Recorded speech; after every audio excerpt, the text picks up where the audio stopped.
จริงๆไม่อยากสปอยมากแต่เซิร์ฟเวอร์ไทยก็สปอยไว้เยอะแล้วและแม่นางจิ้งจอกก็ทำวีรกรรมสุดแสบของเซิร์ฟเวอร์นอกไว้ด้วยในคลิปนี้ก็เลยจะมาสปอยเกี่ยวกับแม่นางจิ้งจอกนะครับที่มีวีรกรรมสุดแสบนั่นเองนะคุณผู้ชมและสำหรับคุณผู้ชมนะครับที่กำลังมองหาร้านรับเติมเกมราคาถูกปลอดภัยไม่รีฟันเปิดบริการตลอด24ชั่วโมงเติมถูกเติมไวผมขอแนะนำร้านจอนชาวไร่เลยนะครับจริงๆในคลิปนี้เนี่ยผมกะจะไม่ทำสปอยเกี่ยวกับตัวละครใหม่ๆแล้วแต่ว่าแม่นางจิ้งจอกเนี่ยมันจะต้องมาทำสปอยจริงๆเพราะว่าอย่างในเซิร์ฟเวอร์ที่เราเล่นนะปัจจุบันตอนเนี้ยก็คือแม่นางจิ้งจอกมันก็มีหลุดสปอยมาให้เราเนี่ยได้เห็นกันบ้างแล้วใช่ไหมดังนั้นหมายความว่ายังไงตัวแม่นางจิ้งจอกเนี่ยมันก็ต้องมาแน่ๆนะครับก็คือน้องตัวนี้นั่นเองชื่อมันค่อนข้างยาวนะผมขอไม่เรียกชื่อจริงมาแล้วกันเพราะว่าเวลาเซิร์ฟเวอร์เราเนี่ยมันเอาเข้ามามันก็มีการเปลี่ยนแปลงค่อนข้างตลอดแทบจะทุกตัวเลยนะครับดังนั้นมันอาจจะไม่ตรงกันก็ได้ก็ขอเรียกว่าแม่นางจิ้งจอกง่ายๆแบบนี้นี่แหละนะคุณผู้ชมไม่ต้องยากอะไรมากสำหรับเจ้าตัวนี้นะครับมันจะมีวีรกรรมสุดแสบไว้ค่อนข้างเยอะเลยคือสำหรับตัวแม่นางจิ้งจอกตัวเนี้ยเพราะว่าตัวละครมันเก่งนะครับคือผมไม่รู้ว่าจะสรรหาคำไหนมาเลยในระดับที่ตัวระดับ EX ในสายเวทหลายๆตัวน้องถ้าจะไปยืนเทียร์เดียวกับตัว EX มันจะหาตัว SSR บวกตัวไหนที่สามารถไปยืนในระดับนั้นได้เนี่ยค่อนข้างยากนะครับถ้าไปยืนได้จริงตัวระดับ SSR เนี่ยจะมีน้อยมากแต่ตัวของแม่นางจิ้งจอกเนี่ยให้เปรียบเทียบได้เลยว่าน้องเป็นสายเวทแต่น้องสามารถที่จะไปยืนระดับเดียวกับตัว EX ได้สำหรับคนที่ปั้นโลกิแบบดาวตันแบบเนี้ยเวลาเอาไปเปรียบเทียบคือน้องยืนอยู่เทียร์เดียวกันเลยและเซิร์ฟเวอร์นอกเนี่ยในปัจจุบันเป็นตัวล่าสุดนะครับแต่ไม่ล่าสุดจริงๆนะเพราะว่าตัวใหม่กำลังเข้ามาหรือมันเข้ามาแล้วนี่แหละและตัวน้องในตอนเนี้ยที่ผมเอามาให้คุณผู้ชมได้ดูเพราะว่าวีรกรรมมันแสบไงก็คือผมไปหาตัวละครดูดีว่าเขาเปลี่ยนเมตาไหมมันเปลี่ยนจริงนะครับก็คือตัวน้องจิ้งจอกเนี่ยคนเริ่มมาทยอยปั้นกันแล้วเราก็อยากจะรู้ไงว่าความเก่งมันเก่งหรือเปล่าทำไมคนเขาเปลี่ยนกันเยอะขนาดนี้ก็เลยได้ไปลองอ่านสกิลมานิดนึงผลที่ได้นะครับก็คือหลังจากที่ได้อ่านสกิลน้องแบบว่าโคตรเก่งเลยนะครับมันเก่งมากเฮ้ยพี่ไม่ต้องสปอยแล้วถ้าพี่จะพูดคำว่าเก่งขนาดนี้ไม่ต้องอ่านสกิลแล้วอ่านดินะครับเดี๋ยวพาไปดูสกิลด้วยคุณผู้ชมจะได้ดูว่าเนี่ยไอที่พี่บวยมามันเก่งหรือเปล่าคือถ้าให้เปรียบเทียบเลยมันเป็นอีฟริตร่างอัปเกรดแต่มันก็ SSR เท่ากันนะแต่มันเก่งกว่าอีฟริตเยอะมากเลยนะครับในตรงนี้เดี๋ยวเรานะครับจะพาคุณผู้ชมเนี่ยไปดูสกิลเบื้องต้นกันเลยดีกว่าว่าสกิลเบื้องต้นของน้องเนี่ยมันจะเป็นยังไงบ้างนะในส่วนของสกิลเบื้องต้นนะครับผมเนี่ยก็จะมีการแนบรูปให้ดูด้วยก็คือสกิลเริ่มต้นติดตัวนะครับจะเป็นเมื่อสกิลนะครับใช้งานของตัวทามโมโนะนะครับมาเนี่ยสร้างความเสียหายให้กับเป้าหมายปัจจุบันนะครับมีโอกาส 30% ที่จะใช้เอฟเฟกต์นะครับ1ครั้งกับเป้าหมายเอฟเฟกต์การขโมยนี้นะครับจะสามารถขโมยได้สูงสุดเนี่ย10 ครั้งโดยแต่ละครั้งนะครับจะมีการขโมยการป้องกันเวทเนี่ยของเป้าหมาย 4% นะครับเอฟเฟกต์นี้เนี่ยไม่มีผลกับการตีบอสนะซึ่งมันจะไม่สามารถขโมยในส่วนของการป้องกันที่เป็นเวทมนต์เนี่ยของตัวบอสได้นั่นเองนะครับและก็จะลบนะครับในส่วนของเอฟเฟกต์เนี่ยทั้งหมดเมื่อเปลี่ยนเป้าหมายก็คือตรงเนี้ยเราอ่านมันก็แค่ขโมยนะพี่ไม่ได้เก่งอะไรจริงๆไอ้ตรงเนี้ยถ้าเราไม่ทำดาวให้มันจะไม่ดูดีเลยแต่ว่าถ้าเราทำดาวให้มันจะดูดีนะครับตรงที่เมื่อเราทำการปลดดาวไปแล้วโอกาสในการใช้เอฟเฟกต์จะเพิ่มขึ้นเลยจาก30เนี่ยเป็น 50% นะครับและแต่ละสเต็ปของการขโมยพลังโจมตีเนี่ยอันติเมตของเป้าหมายเพิ่มขึ้น 5% ด้วยนะครับเห็นไหมมันจะเริ่มบูสต์ขึ้นมาเรื่อยๆนะครับในการปลดระดับดาวดังนั้นเนี่ยถ้าจะให้สกิลติดตัวมันเก่งแข็งแกร่งยิ่งขึ้นยังไงน้องตัวจิ้งจอกจำเป็นที่จะต้องปลดดาวนะครับและเมื่อเราปลดในส่วนของเลเวล3ได้เนี่ยจะมีการเพิ่ม HP นะครับของตัวน้องเองเนี่ยอยู่ที่ 10% และเพิ่มพลังป้องกันเวทมนต์เนี่ย 4% นั่นเองนะครับและต่อมานะครับถ้าเราปลดไปเลเวล4ได้แล้วเมื่อใช้สกิลนะครับของตัวทามโนะนะครับมาเนี่ยจะสร้างความเสียหายหากเป้าหมายนะครับอยู่ในสถานะครบ จำนวนเธอจะได้รับโล่ป้องกันเพิ่มเติมเท่ากับ 10% ของพลังโจมตีของเราเนี่ยเป็นระยะเวลา 8 วินาทีซึ่งสามารถที่จะสะสมนะครับได้สูงสุดเนี่ย10 ครั้งเลยถ้าน้องยืนหลังแล้วน้องสะสมสแต็กได้อะมันก็จะสามารถสะสมโล่ได้ตลอดนะครับแล้วมันจะทบเวลาไปเรื่อยๆดังนั้นเป็นอะไรที่ดีมากนะถ้าเราปลดน้องไปดาวลุงได้หรือดาวตันเลเวล 7 ได้เนี่ยหากเป้าหมายนะครับปัจจุบันของทามโมโนะเนี่ยมันจะมีการสะสมสแต็กถึง5สแต็กปุ๊บตัวที่เรากำลังสะสมสแต็กอยู่หรือเราฆ่ามันอยู่เนี่ยพอสะสม5สแต็กแล้วตัวที่เรากำลังโจมตีอยู่มันตายเนี่ยทามโมโนะนะครับจะฟื้นพลังความโกรธเนี่ย 100% ทันทีและเป้าหมายถัดไปนะครับจะได้รับในส่วนของตัวบัฟนะครับ5สแต็กเหมือนเดิมก็คือไอ้เจ้าบัฟของตัวมันเองนี่แหละนะครับที่มีการติดเอฟเฟกต์นั่นเองนะคุณผู้ชมดังนั้นเนี่ยมันจะเน้นย้ำทีละตัวนะครับบางทีอ่ะผมอ่านชื่อสถานะไม่ออกหรอกมันเป็นแค่ตัวดีบัฟที่แปะไว้แต่ในสถานะนั้นไม่ได้มีอะไรนะครับมันก็จะเป็นแบบแปะไว้1ชั้น2ชั้น3ชั้นก็ขโมยป้องกันไปเรื่อยๆแล้วก็จะมีการสะสมสแต็กให้ตัวเราเนี่ยได้ตีแรงยิ่งขึ้นนะครับหรือก็คือมีการขโมยสแต็กไว้ถ้าสแต็กมันหายไปเราก็รีเซ็ตใหม่สำหรับตัวเราในพวกการโจมตีที่เป็นอนิเมตอะไรแบบนี้นั่นเองเนาะและหลังจากนั้นไม่พอนะครับในส่วนของสกิลอัลติเมตของมันเนี่ยจะคล้ายๆกับตัว e f r i t เลยนะฮะก็คือการเรียกจิ้งจอกเพลิงเนี่ยยิงกระสุนเวทมนต์นะครับ20นัดใส่เป้าหมายปัจจุบันแต่ละนัดนะครับจะสร้างความเสียหายเวทมนต์เนี่ยเท่ากับ 180% ของพลังโจมตีของผู้ไล่เวทนั่นเองและเมื่อพลังชีวิตของผู้ใช้ลดลงเนี่ยจะมีความโกรธสะสมขึ้นเมื่อความโกรธเต็มนะครับผู้ใช้จะเข้าสู่สถานะดุร้ายขณะอยู่ในสถานะดุร้ายความเสียหายจากสกิลที่ใช้งานอยู่เนี่ยจะเพิกเฉยป้องกันเวทมนต์ของเป้าหมายเนี่ย 15% สามารถซ้อนทับได้สูงสุดถึง 40% ตัว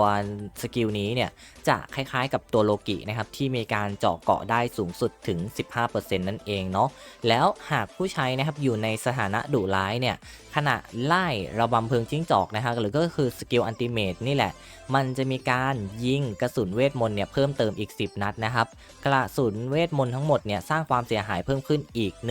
160% นั่นเองนะครับก็คือจะยิงเป็น30นัดแต่ดาเมจเนี่ยจะทบจากเดิมนะครับที่มีแค่ 180% เนี่ยเพิ่มไปอีก 160% ถ้าตัวเราอยู่ในสถานะดุร้ายแล้วใช้สกิลอัลติเมทนั่นเองนะครับดังนั้นบอกเลยว่าโคตรแรงเลยคุณผู้ชมแล้วมันไม่มีการลดด้วยนะลูกที่1โดนไปแล้วลูกที่2จะต้องลดดาเมจเนี่ยไม่ใช่แบบนั้นนะครับโดนเต็มๆแน่นอนเนาะดังนั้นนี่แหละนะครับคือความเก่งของมันเลยคุณผู้ชมและสกิลความสามารถต่อมานะครับก็จะเป็นการปล่อยลูกบอลเวทมนต์เนี่ยไปข้างหน้าหลังจากนั้นนะครับจะกลับมายังตำแหน่งเดิมสร้างความเสียหายเวทมนต์นะครับ 90% ของพลังโจมตีผู้ใช้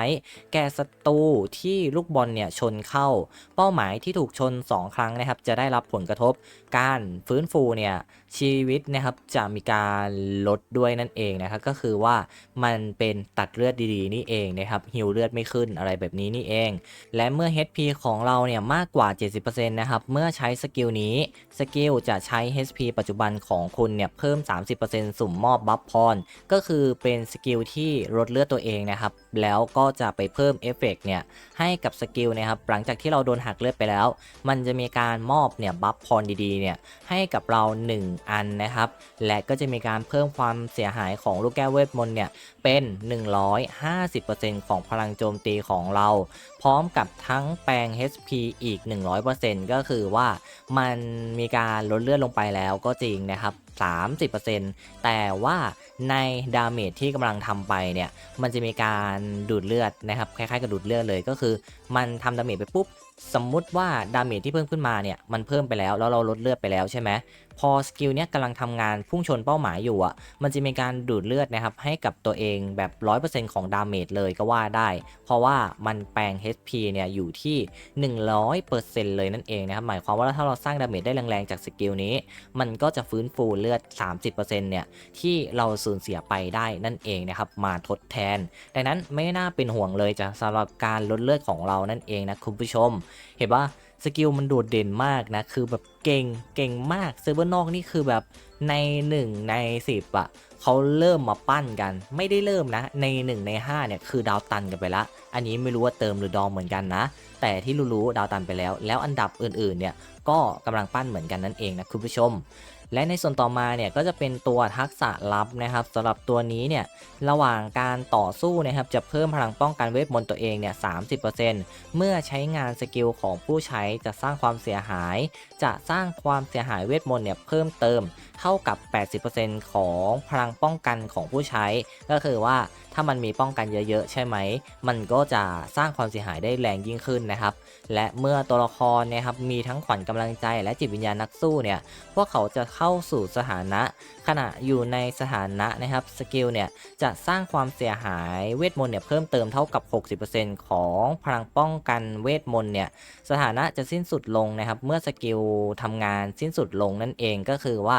ในช่วงที่เรามีขวัญกำลังใจนะครับและก็มีจิตวิญญาณนักสู้ก็คือว่ามีบัฟพรนะครับและก็เข้าสู่ในส่วนของตัว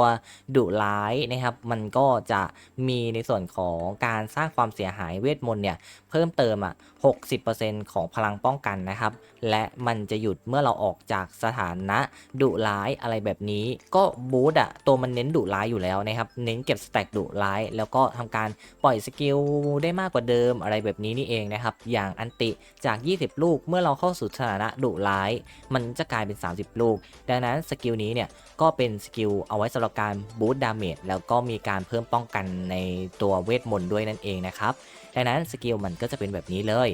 และสกิลต่อมานะครับก็จะเป็นสกิลทักษะพิเศษเนี่ยจะทำการยิงกระสุนเวทมนต์นะครับ6นัดใส่เป้าหมายปัจจุบันแต่ละนัดนะครับจะสร้างความเสียหายเวทมนต์เนี่ย70%ของพลังโจมตีผู้ไล่และมีโอกาส 15% นะครับที่จะทำให้เป้าหมายเนี่ยติดสถานะเป็นระยะเวลา5วิหากผู้ใช้นะครับกับศัตรูเนี่ยติดสถานะศัตรูนะครับจะได้รับบัฟที่เป็นดีบัฟนะสำหรับการได้รับบัฟนี้จะได้รับแบบดีบัฟแบบสุ่ม1อันก็คือบัฟไม่ดีสามารถใช้ได้เพียง1ครั้งนะครับทุกๆ8วิขณะที่ติดสถานะนะครับจะยิงกระสุนเพิ่มอีก6นัดด้วยก็ให้พูดง่ายๆเลยว่ามันยิงกระสุนไปนะครับใส่ตัวนั้น6นัดแล้วใน6นัดเนี้ยถ้า 15% นะครับมันทำให้ศัตรูติดสถานะเจ้าตัวนี้ได้เนี่ยมันจะมีการเบิ้ลอีกทีนึงนะครับสำหรับในการยิงกระสุนอีก6นัดเข้าใจปะแล้วศัตรูเนี่ยมันก็จะมีการได้รับดีบัฟแบบสุ่มว่าจะเป็นบัฟอะไรบัฟไม่ดีบัฟลดป้องกันบัฟลดโจมตีอะไรแบบเนี้ยก็ว่ากันไปนั่นเองนะครับดังนั้นนะครับนี่แหละก็จะเป็นแบบนี้เลยซึ่งตัวละครมันนะครับสกิลเบื้องต้นเนี่ยมันจะเป็นแบบนี้เลยจะเล่นคล้ายๆกับตัว E-Frit นะแต่ว่ามันน่าจะดีกว่าจริงๆเพราะว่าถ้าตัวระดับมันเนี่ยถามจากเทียร์แล้วน่าจะอยู่เทียร์เดียวกับพวกตัวระดับ EX เลยนะครับเป็นตัวระดับ SSR บวกที่สามารถยืนเคียงข้างกับตัว EX ได้เพราะว่าในเซิร์ฟเวอร์นอกเนี่ยก็ได้เห็นมาแบบเต็มตาเลยว่าเขาแบบมาเริ่มปั้นกันแล้วจริงๆก็คือเทียร์มันเนี่ยอยู่ในระดับเดียวกับตัวพวกโลกิอะไรแบบนี้นี่เองนะครับก็เลยแบบว่าเอามาแนะนำสำหรับคนที่แบบจะคิดแนวทางไม่ออกว่าเฮ้ยเราจะปั้นตัวไหนดีวะพี่คือแบบเราจะปั้นตัวโลกิไปเลยดีไหมก็สำหรับแนวทางในการตัดสินใจนะครับแบบง่ายๆเลยถ้าตัวของจิ้งจอกมันจะเก่งขนาดนี้ผมก็ขอแนะนำว่าถ้าเป็นไปได้อยากจะข้ามโลกิแล้วไปเปิดเป็นตัวทิมิดเนี่ยก็สามารถเปิดได้นะครับเป็นนักยิงสายมืดซึ่งตัวจิ้งจอกมันมีหน้าที่ที่ดีกว่าตัวของตัวโลกิเนี่ยตรงที่ว่าตัวละครนั้นมันเป็นธาตุแสงนะครับมันสามารถไปคุมธาตุแสงได้ด้วยแต่ตัวของตัวโลกิเนี่ยมันเป็นธาตุเขียวนะครับกับธาตุลมที่บวกผสมกับธาตุกระดูกเนี่ยมันก็ไปซ้ำกับตัวของจริงที่เรามีดาเมจพออยู่แล้วทีนี้เราอยากได้น้องมาเป็นดาเมจแต่น้องก็ดันหอที่มันเป็นธาตุไม่ได้ก็เลยจะแนะนำว่าในจิ้งจอกมีสปอยขนาดนี้แล้วท่านรอได้สามารถไปเลือกปั้นน้องเป็นตัวสายเวทก็ได้แล้วก็ไปเอาตัวอาร์เทมิสเนี่ยมาคุมในส่วนของธาตุมืดนะครับซึ่งอาร์เทมิสเป็นตัวธาตุมืดนะนักยิงระดับ EX ไหนๆจะเอามาเล่นแล้วก็เอามาคุมธาตุมืดได้เลยอันนี้เป็นคำแนะนำแบบว่ามีข้อมูลนิดนึงนั่นเองนะคุณผู้ชมดังนั้นนะครับก็จะเป็นประมาณนี้เลยซึ่งแนวทางการตัดสินใจผมเนี่ยง่ายละคุณผู้ชมเพราะว่าผมอดทนได้ถ้าถามว่าตัวมันจิกนานไหมผ ผมก็คิดว่าน่าจะไม่เท่าไหร่เพราะว่าตอนนี้มันอยู่ในแท้งใช่ไหมถ้าเขาไม่เอาวนเนี่ยผมคิดว่ามันมีโอกาสได้ลุ้นในรอบต่อไปนี่แหละสำหรับตัวการวนมาที่เบสนะดังนั้นมันก็สามารถที่จะลุ้นได้ถามว่าจะตรงไหมจริงๆในเรื่องการคาดเดาเนี่ยเราสามารถคาดเดาได้ไหมเราสามารถคาดเดาได้แต่ว่ามันจะตรงไหมอันนั้นมันก็อีกเรื่องหนึ่งนะคุณผู้ชมดังนั้นนะครับก็จะเป็นประมาณนี้เลยแล้วก็มีคนถามผมนะว่าพี่สรุปแล้วพี่จะสุ่มตัวของซีซ่าไหมผมคิดละแนวทางผมอะถ้าผมยังสามารถเก็บเพชรรอได้ไหวอะผมอาจจะเอาตัวของซีซ่า1ดาวแดงนะครับเพราะว่าในตัวซีซ่าเองมันก็เก่งนะคือผมไม่รู้ว่าคนอื่นจะพูดยังไงแต่ผมคิดว่ามันเก่งและก็อีกอย่างหนึ่งเนี่ยซีซ่ามันเป็นตัวธาตุแสงบวกกับธาตุมืดใช่ไหมซึ่งถ้าจำไม่ผิดมันต้องธาตุแสงกับธาตุมืดแล้วตรงดีนะเห็นปะ